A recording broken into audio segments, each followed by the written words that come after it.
Ushawahi kujiuliza swali moja? Uliwahi kwenda kwenye nyumba ambayo watu wanalala njaa? Ukikaa kwenye nyumba hiyo, hamna option. Unalala njaa kwa sababu nyumba haina chakula. But ukienda sehemu watu wanakula, maana yake na wewe unakula, kwa sababu ukishafika sehemu saa ya kula, wewe ni moja wapo ya wageni kwenye hiyo nyumba, au ni moja wapo ya watu wanapaswa kula kwenye hiyo nyumba. Maana yake huhitaji kuomba chakula kwa sababu tayari uko ndani ya hiyo nyumba. Are we together? Hii inamaanisha ukija ndani ya Yesu Kristo, una deserve to have everything ambacho kiko ndani yake, kwa sababu tayari uko ndani ya hiyo nyumba. Uko ndani yake tayari. Kila ambacho ni cha kwake ni cha kwako. Are we together? Sijui mnaelewa watu wa Bwana. Sijui mnaelewa watu wa Bwana. Hii inamaanisha katika ulimwengu wa roho, you have everything ambacho Yesu anavi-own. Vilivyoumbwa kwa ajili yake ni kwa ajili yako, ni kwa ajili yenu. Kwa sababu Yesu Kristo hahitaji tena hivi vitu. Yesu hahitaji tena pesa. Yesu anakuhitaji wewe ili wewe uzalishe hizo pesa ambazo zimeumbwa kwa ajili yake. Sio unanielewa ninachosema? Yesu hahitaji tena biashara. Biashara aliyofanya is enough, imefanikiwa. Na imefanikiwa kweli kweli pasipo mkopo. Yaani maana yake Yesu Kristo alipokukomboa hakukuachia mkopo. Ndio maana shetani hana cha kukudai. You are debt free. Unaweza kusema wewe umewekwa huru kwenye madeni. Yaani maana yake hauna deni. Unajua why shetani hakusumbui? Kwa sababu hakuna deni lililoachwa na Yesu Kristo. Alikulipia kila kitu. Alikulipia kila kitu. Ibada inayokuja usiache kuja. But let me tell you, ibada inayokuja, I will teach you more about this. But Yesu alikulipia kila kitu. Wewe ni free. Yaani maana yake wewe uko huru. Hakuna deni.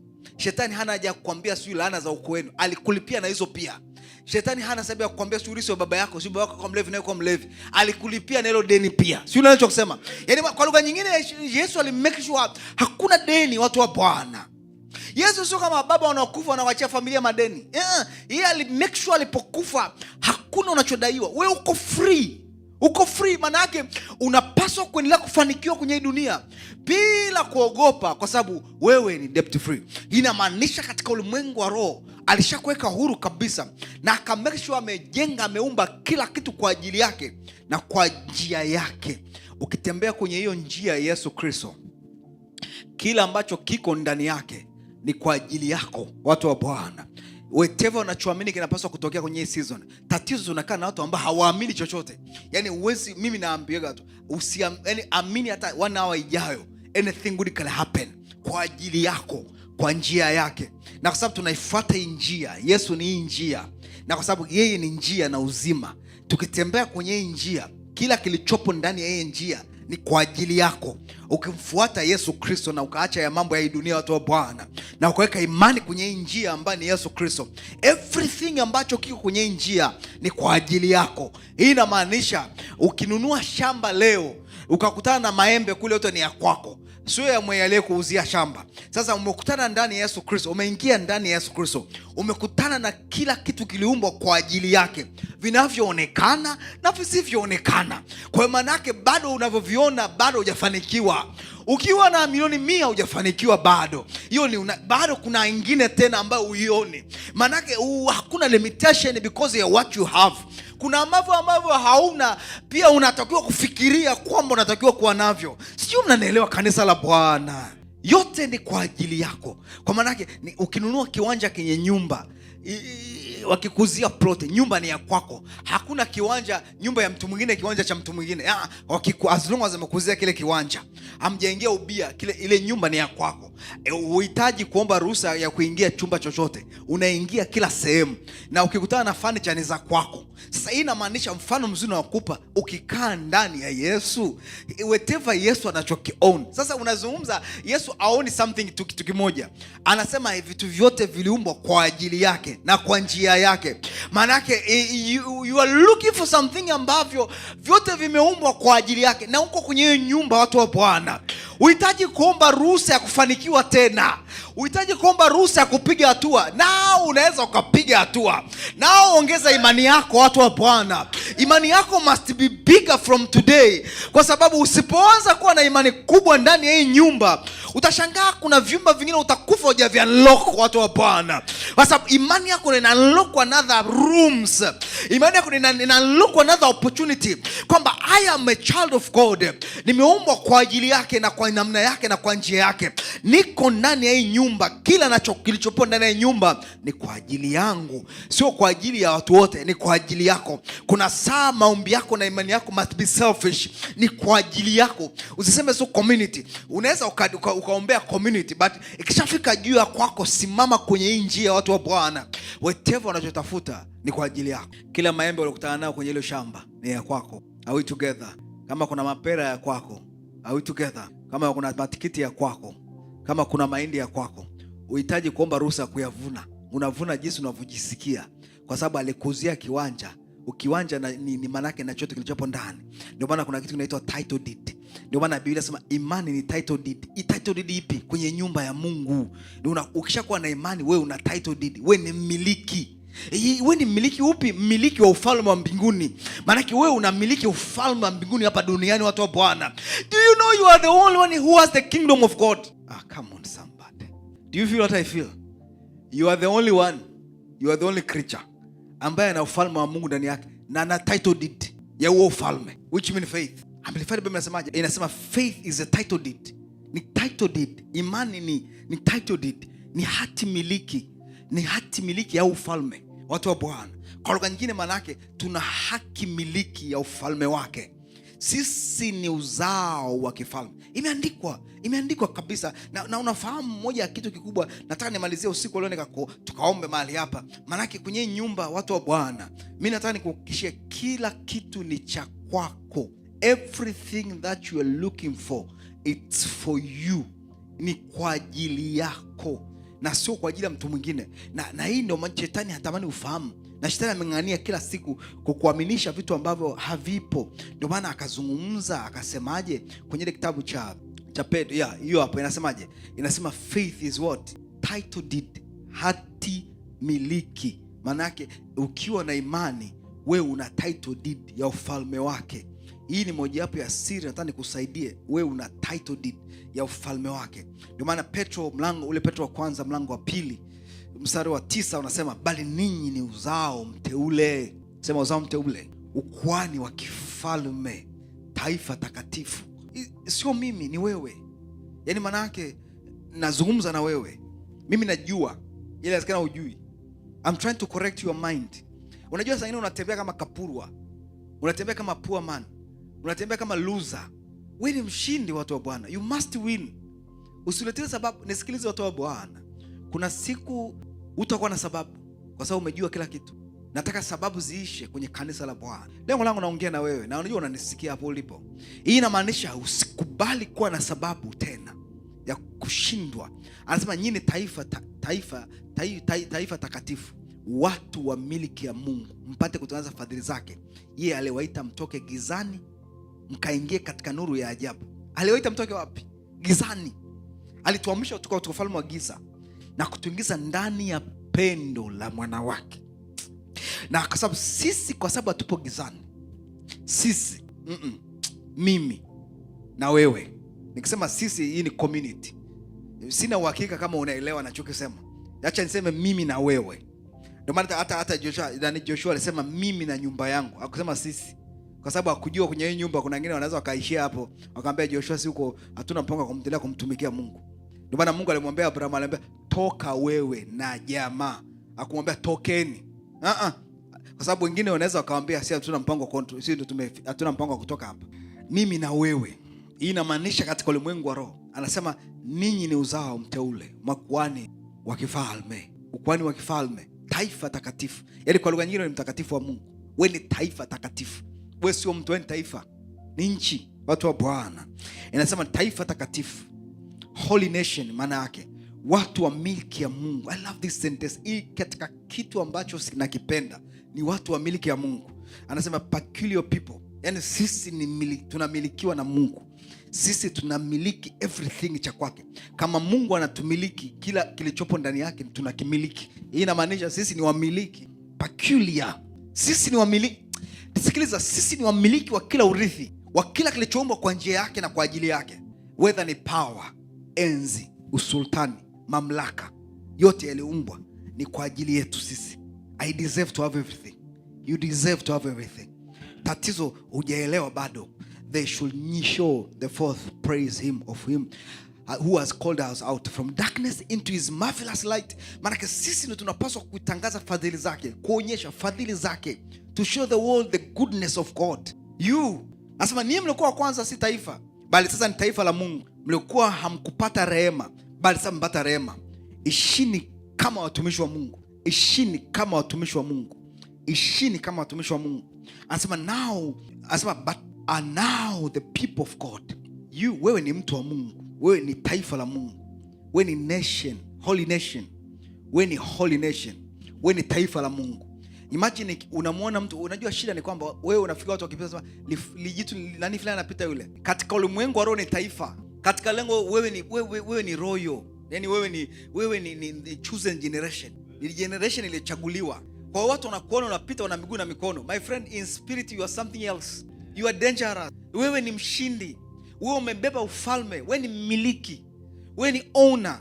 Ndio maana akakunua kwa damu yake akawafanya kuwa ufalme na makuhani ili mmiliki juu ya nchi. Yaani wewe unamiliki pamoja na Mungu. Wewe ni mmiliki wa hii dunia. Wewe ni owner. I don't know, sio mnanielewa tu Bwana. Yaani kwenye mtu akizaliwa mara pili, dunia ni miliki ya Mungu. Si unafahamu? Maana nyinyi ni maona wa dunia. Hii dunia inapaswa follow your direction. Your direction dunia inategemea mwongozo wa watu wa Mungu. Maana sisi ndio tunatangaza fadhili zake. Sisi ambao tumetolewa kwenye darkness na kuingizwa kwenye marvelous light. Yaani tumetoka kwenye giza na kuja kwenye light. Maana sisi tunaona sana. Sisi tunafahamu uhuru. We are free ndani yake. Ndio maana dunia inapaswa experience freedom ya Mungu kupitia wewe. You are the holy nation, watu wa Bwana, peculiar people. Shetani amekudanganya for so long, anakudanganya utembee kwenye giza. Ukitembea unajiona tu wewe na akili zako. Sio unaelewa kusema, my friend, wewe ni nation, wewe ni holy, wewe ni peculiar person ambaye anatembea, mtu ambaye ni milki ya Mungu. Yaani manake anatembea kwenye dunia ambayo iliumbwa na baba yake na iliumbwa kwa ajili ya baba yake, na una title ya ufalme wake, faith, na una uhuru ndani yake kwa sababu ya damu yake. Hakuoni kama mwenye dhambi tena. Anasema ikiwa umekuwa ndani ya Kristo ni kiumbe kipya. Ya kale yamepita. Kwa Mungu, yani wewe kwa Mungu ya kale yamepita. You are a new creation, holy nation. Sijui mnanielewa. Moja ya dhambi kubwa tunatusumbua kwenye dunia ni kutokujua Mungu anavyotuona. Tunafikiri Mungu anatuona kama makapurwa. Sio unajua anatuona kama misukule. Sio unaelewa kusema tu Bwana. Failure. Tunamlalikia tu Mungu, jamani mimi nimeomba sana. My friend, hujaomba sana, hujaamini sana. Nasikia umeomba hujaamini. Wewe hujawahi kujua wewe una title deed ya kuamuru dunia ikakutii, watu wa Bwana. Wewe unamiliki na Mungu according to Ufunuo 5:9 na 10. Inazungumza ukweli. Wewe ni mmiliki. Inamaanisha wewe ni mshindi. Watu wa Bwana. Wewe sio ex. Wewe ni mtoto wa Bwana. Wewe Mungu akuoni kama ulikuwa mtenda dhambi. Sema huyu alikuwa ex sina. Wewe you are a holy nation. Uzao wa kifalme. Kwa nini naita uzao wa kifalme? Kwa sababu huwezi kumiliki mambo ya ufalme wakati sio uzao wa kifalme. Ndio maana neno uzao wa kifalme, kwa sababu tunaishi kwenye ufalme. Sisi tunaishi kwenye ufalme. Ufalme wake sisi tunakuwa uzao. Kwa sisi ni wana wa mfalme. Mfalme wetu Yesu Kristo, Bwana wa mabwana, Mungu wa miungu. Si unaelewa nicho kusema, ambaye vitu vyote viumbwa kwa njia yake na kwa ajili yake. Kwa mimi chochote ninachoamini ni kwamba whatever I own, nachokipasui kwenye dunia na kila nachokifanya ni kwa ajili yake na kwa ajili yangu. Kikiwa ni kwa ajili yake ni kwa ajili yangu. Kwa sababu gani? Mimi ni mzao wa ufalme, ni uzao wa kifalme, sio uzao wa kitumwa. Mimi sio mtumwa, sio mtumwa katika jina la Yesu Kristo. Wake up, think different from today. Amini tofauti kuanzia leo. Ona tofauti kuanzia leo. Fikiri tofauti kuanzia leo. Maybe inawezekana kuna mahali umekwama kwa sababu hauamini wewe umewekwa huru. Umelipiwa madeni yote katika jina la Yesu Kristo. Inamaanisha kama kuna mtu anakudai kwenye dunia, una uwezo wa kutumia damu ya Yesu kulipa madeni yote. You're not hearing me. Inamaanisha unaweza kuambia Yesu, ninadaiwa kweli kwa sababu damu yako iko active bado. Ninaamini kabisa sitadaiwa tena kuanzia leo. Madeni yote nitayalipa kuanzia leo katika jina la Yesu Kristo.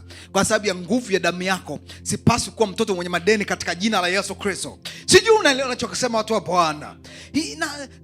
Lengo langu la kukusaidia ni kwamba wewe unapaswa kuwa mdeni free kuanzia leo katika jina la Yesu Kristo. Wewe kwenye dunia, kwa sababu vitu vyote kwenye dunia ni vya baba yako, ni vya kwako. Wewe ndio mmiliki, wewe ndio owner.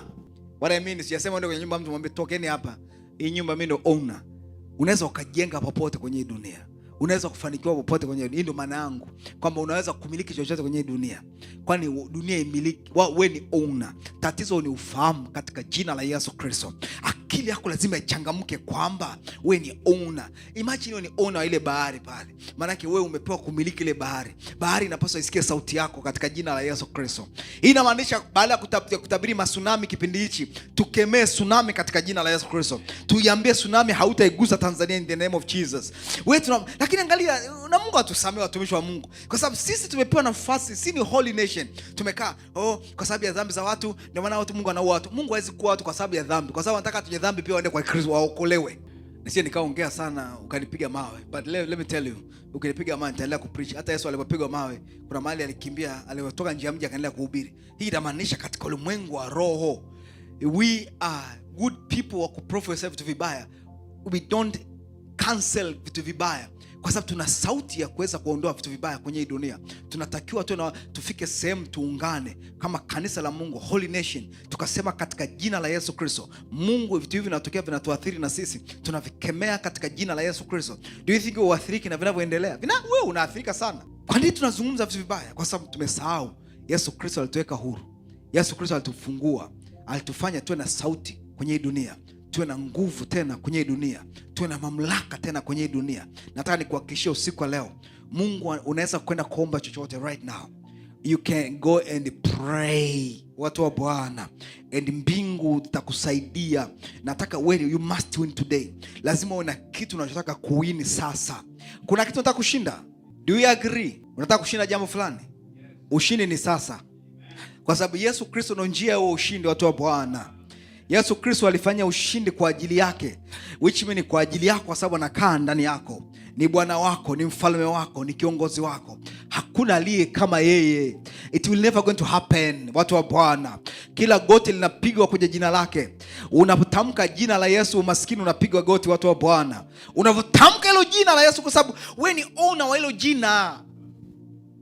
Ukishazaliwa mara ya pili, wewe ni owner wa jina la Yesu. Wewe ni owner wa damu ya Yesu Kristo. Ile damu Yesu hajaweka kwa ajili yake, ni kwa ajili yako. Ili ukitumia damu uweze kupenetrate kila sehemu kwenye darkness ya dunia, watu wa Bwana. Shetani akikwambia una deni fulani, unamwambia na kulipa damu ya Yesu. Because mimi siko huru, mimi sidaiwi. I am free, watu wa Bwana. The moment umezaliwa, umekombolewa mara ya pili, wewe umesamehewa kila kitu katika ulimwengu wa roho. Hata kama wanadamu hawajakusamehe, Mungu alishakusamehe na damu yake ilikuweka huru. Mungu atawafanya wanadamu wakusamehe tu, kwa sababu damu ya Yesu inapozidi kukutakasa, hakuna mtu atakushikilia na dhambi again katika jina la Yesu Kristo. Kwa sababu damu ya Yesu is powerful, inanena mema kuliko damu ya Abili. Itaendelea kuzungumza mema juu yako. Ndio utashangaa kila kitu watu wanakunyanyasa kwenye dunia kwa makosa ya nyuma, wataanza kukuachilia from today in the name of Jesus. Kwa sababu damu ya Yesu inazungumza mema kuliko damu zote za past. Do you feel what I feel? Do you understand? Nisikilize neno la Bwana. Neno la Mungu sio kwa ajili ya kukaa na kuanza kudiscuss ujinga. Ni kwa ajili ya kudiscuss victory. Kwa sababu we are victorious. Kwa katika unaweza kusimama popote ulipo, tuanze kuomba. Nataka kumwambia Mungu, mimi nataka kufanya maombi machache sana kwa imani. Are we together? Only simple prayer, but kwa imani. Mungu akusaidie. You must win. You must win. Sema I must win. I must win katika jina la Yesu Kristo. I must win in the name of Jesus Christ. I must win in this and that. Prayer. You must. In the name of Jesus Christ. Asante Bwana. Thank you Holy Ghost. Thank you Holy Spirit. Watoto wako lazima washinde usiku wa leo katika jina la Yesu Kristo. Lazima ushinde katika jina la Yesu Kristo. Wewe sio failure, wewe ni success. Wewe sio failure, wewe ni success. Katika jina la Yesu Kristo. I stand in spirit wherever you are. Katika jina la Yesu, na leo mahali hapa, katika jina la Yesu Kristo, natamka ushindi kwa sababu Yesu alifanya ushindi kwa njia yake. Na kwa sababu ya jina la Yesu Kristo na hiyo njia, I declare to you right now victory. Kila mtoto wako anachoamini Bwana, nafunguka katika jina la Yesu Kristo. Yesu anakuweka huru sasa. Uwezo wake unakuweka huru sasa. Ni wokovu wake unakuweka huru sasa. Which means damu yake inakuweka huru katika jina la Yesu. Kila unachoamini kinatokea kwako, kinatokea kwenye maisha yako, kinatokea in your finances, kinatokea in your company, kinatokea in your health. Katika jina la Yesu Kristo, haupaswi kuonewa chini. furaha yako inarejea kama moto. Nguvu ya Bwana na kuinua tena hapo katika jina la Yesu, katika jina la Yesu, katika jina la Yesu, katika jina la Yesu, katika jina la Yesu, katika jina la Yesu. Simama kwa imani. Something is happening. Something is happening. Chochote unachoamini, you must win today. Wewe ni victorious.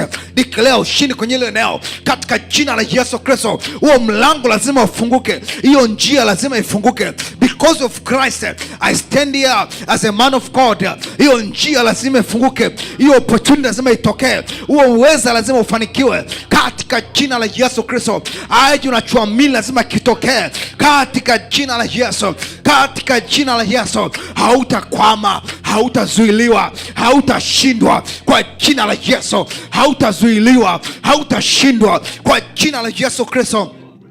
I speak more opportunity to you this season. Ni season ya kufanikiwa kwako, ni season ya kuinuka kwako katika jina la Yesu Kristo, katika jina la Yesu, katika jina la Yesu, katika jina la Yesu, katika jina la Yesu. I stand against all power, I stand against all darkness, because I am the light, you are the light. Whatever kuna darkness haina power over you, haina power over you again. Kama kuna vizuizi vyote havina power over you, wewe ni mwana wa mshindi, wewe ni Victoria katika jina la Yesu Kristo. I stand with you katika ulimwengu wa roho. I stand in your faith kwa jina la Yesu Kristo. You must win tonight. You must win tonight. I stand with you. You must win tonight. You must win tonight. You must win tonight. You must win tonight kwa jina la Yesu Kristo. Usiku wa leo I can see something powerful. I can see open doors. I can see victory. Tembea kwa ushindi. Wewe ni uzao wa kifalme. Kila ufalme unaokusumbua, sauti yako moja tu, ufalme unatii sauti yako katika jina la Yesu. Wewe ni holy nation. Wewe umetolewa kwenye giza. Wewe uko huru katika jina la Yesu. Nothing can block your success. Nothing can block your victory. Nothing can block your salvation. Nothing can block your spiritual life. I stand with you katika jina la Yesu. Hakuna amani ya giza itakusumbua tena. Hakuna distraction za giza zitablock wokovu wako kuanzia leo katika jina la Yesu. From today nenda ukashinde. From today nenda ukaonekane. From today nenda ukashine katika jina la Yesu. You must win. You must win katika jina la Yesu. Whatever you are going through, shika sehemu yako katika jina la Yesu. Kama unaumizwa popote, unaumwa, kwa jina la Yesu Kristo, I speak freedom, I speak healing, I speak power katika jina la Yesu Kristo. Moyo wako kainuke tena. I elevate your spirit. Whatever you are, I feel elevation katika ulimwengu wa roho. I feel elevation. You are elevated above your problem. You are elevated above your problem kwa jina la Yesu Kristo. The news coming. Wewe ni mfalme kwa jina la Yesu Kristo. Asante Bwana. You must win today. Lazima ushinde katika jina la Yesu Kristo. Usiondoke hapa. Lazima ushinde katika jina la Yesu. Lazima ushinde hapo ulipo. Lazima ushinde hapo ulipo. Ushindi ni wa kwako katika jina la Yesu Kristo. I know umechoka na kukaa hapo. Katika jina la Yesu Kristo, I declare victory, victory, victory katika jina la Yesu. Milango inafunga left and right. Milango inafunga before you katika jina la Yesu Kristo. I pray for my people. I pray for you in the name of Jesus. I pray kwa watu wafalme hawa katika jina la Yesu Kristo. This season is season mpya kwako. You are going to experience new freedom. Hii miezi mpaka mwezi wa 6 mwishoni, I speak new freedom. I speak new life, new experience ya maisha yako. You are going to win. You are going to be success. You are going to experience a new life. Hakuna mamlaka kukuzuia tena. Hakuna darkness. Hakuna chochote kitachokuzuia. Kila milango imefunguka. Favor after favor, grace after grace, because of hii power tuliyobeba ndani, kwa sababu mamlaka tuliyobeba ndani kwa ajili yake. Hii inamaanisha hakuna nguvu itakayokuzuia tena. Wewe huru, wewe uko huru, wewe uko huru katika jina la Yesu Kristo. Nenda ukashinde, nenda ukainuliwe, nenda ukafanikiwe katika katika jina la Yesu Kristo. I bless you in the name of Jesus. I bless your life. I bless your life katika jina la Yesu Kristo. Wewe ni mshindi kwa jina la Yesu Kristo. Asante kwa uaminifu wako, asante kwa nguvu zako, in Jesus name. Unaweza kumshukuru Bwana. Unaweza kumshukuru Bwana wherever you are. Kama sadaka zako unaweza kutuma hapo katika jina la Yesu Kristo. Unaweza kumshukuru Bwana wherever you are. Unaweza kumshukuru Bwana katika jina la Yesu Kristo. Unaweza kumwambia Bwana asante. Asante kwa ushindi, asante kwa utukufu. Asante mwambie na kutolea sadaka shukrani ya kinywa changu katika jina la Yesu Kristo. Bariki, nibariki, nibariki, nibariki katika jina la Yesu Kristo. Something good is happening in your life. Something victorious. Something good. I can feel good news everywhere. Tunakushukuru Bwana. Asante utukufu wako, asante kwa mapenzi yako katika jina la Yesu Kristo. Asante kwa neema yako, asante kwa ishara zako, asante kwa maajabu yako. Endelea kuonekana Bwana, endelea kufanikisha watu wako Bwana. Asante kwa neema hii katika jina la Yesu Kristo. Put your hands together for the one and only our Lord Jesus Christ.